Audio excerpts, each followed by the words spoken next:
So the knife is something to not take lightly. I mean, it only takes sometimes just a slight puncture. I remember doing a ride along with some of my students in Seattle that were cops up there, and a guy got stuck with an ice pick right in his heart. And we kind of followed the process. I mean, a little tiny puncture. And they got into a fight, and it's kind of crazy. They're arguing over, there was an aid car, I guess, that they broke into, and they stole pacemakers. So he ended up probably having a pacemaker for the rest of his life. We went on, continued to the hospital, check on him. When I got there and looked in, they had chest spreaders open, they had his hole up. I was looking in, you see his heart, and I was like, oh my God, one little puncture, all that stuff that he has to go through in the rehab, and who knows, maybe he'll need a pacemaker down the road. But I was thinking, man, just that little tiny puncture in the right spot, okay? And it always made me think about that.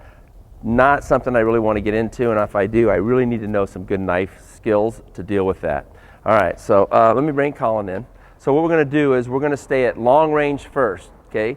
So as he's feeding me, right, I'm going to stay long range. That's where I would love to be. I don't want to go into a close quarter range, right? So stay long range, right? So what I'm going to do is when he slashes, because we're both going to be in this fencing grip, right? As he slashes, that's all I'm going to do is I cut. Let's say I'm cutting, see, and so maybe he slashes, then he slashes me from the other angle, right?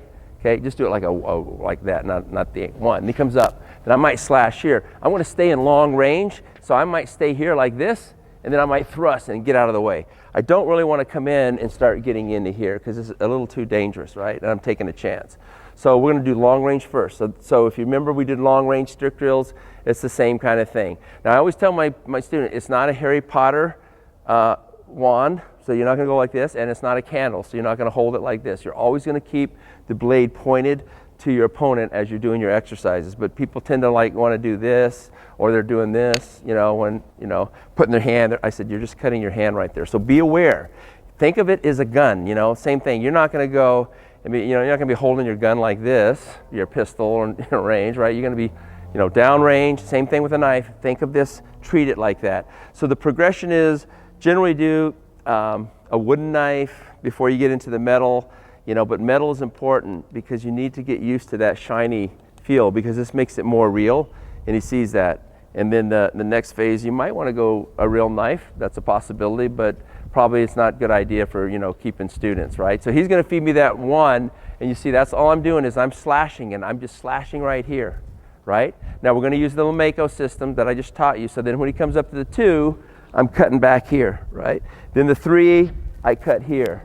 In the 4, I'm gonna slash here, okay? Now we're gonna go a little slower, Colin, because they're just learning, right? 5, I'm gonna go here. Then as he comes across, 6 here, meeting it on the 7, and on the 8, I'm slashing, okay? So we're gonna go real slow. I'll switch directions here.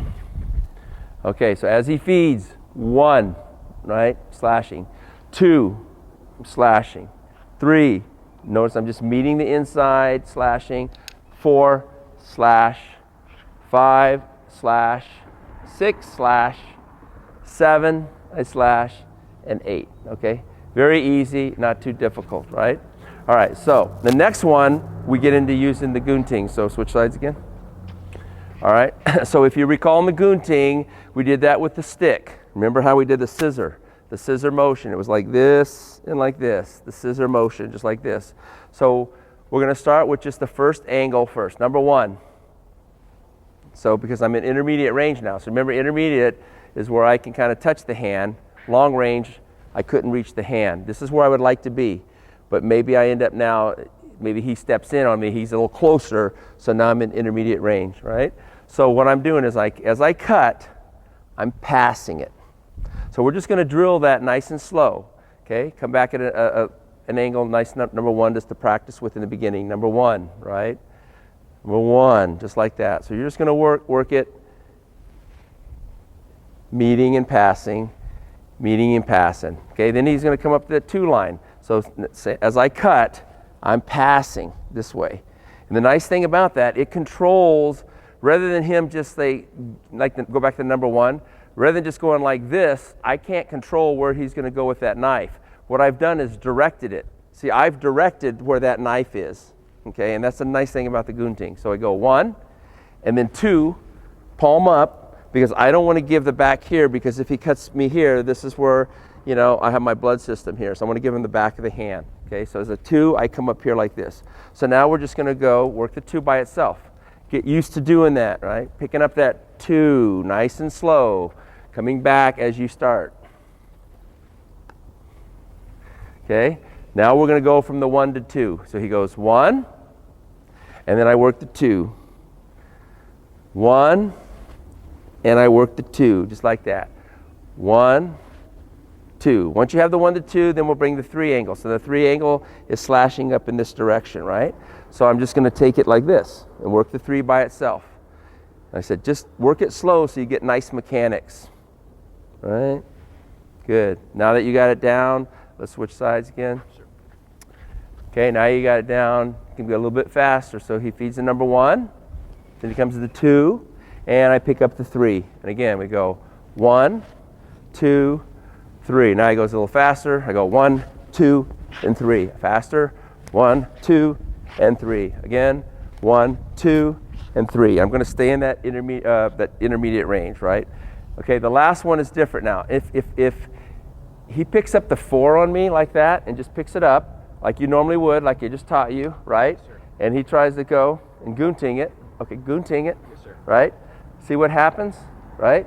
So what we want to do is not do the goon-ting in that one. We don't want to go, if he feeds the 4, you don't want to go like this, because now he can cut, right? So what we do on the 4 is we stop it and we slick it. We throw it off like that. Remember the lead hand series? We did the with slick. Throw the jab.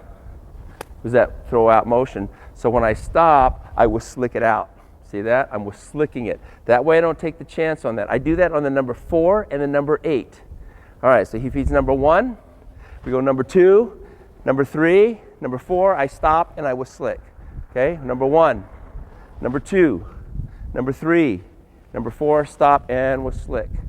Okay, then he gives me the 5, the straight, and I just goon-ting it, just like that. Now let's continue on. You got the first 5, let's continue on. So number 1 we did, right? Number 2, 3, I will slick it. As he feeds me, as he goes to horizontal, I'm doing my goon-ting here. 6, 7, and again, I'm going to stop on the 8, just like I did the 4, palm up, and we'll slick it. And he'll feed me again.